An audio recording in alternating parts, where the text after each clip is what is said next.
Alright, so in my final room for the escape room, players will finally be together and tasked with solving one last riddle. And that will be the death of Kristen Kringle, who was killed by Enigma in season 2 of Gotham.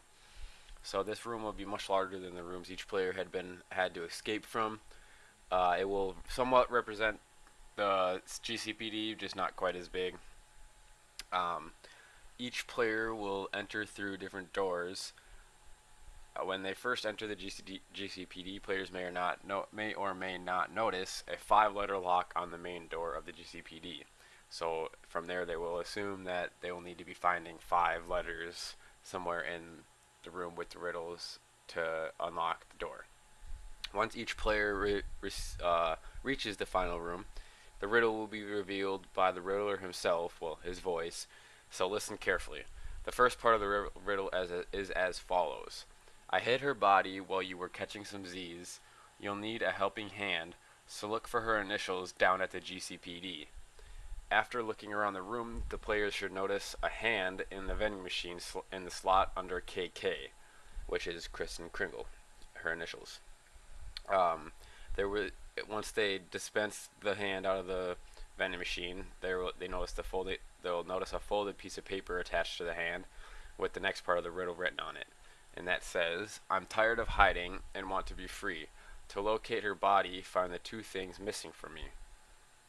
So if the players know the show, they will come to the conclusion that Miss Kringle was the medical examiner for the GCPD, so they could probably figure that that title is one thing missing from her, seeing as she's dead. Once the players reach the medical examiner's room, they'll notice what seems to be a body laying on the table that is covered up. When they pull the cover off, they will notice Kristen Kringle's dead body, or a dummy, with a note on her chest from Ed that says, R.I.P. my love, or rest in peace my love.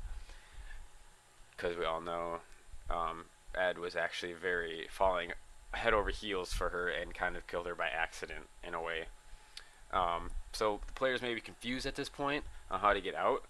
If they notice the lock, they probably won't be too confused, as they now have two notes that could possibly have the code on them.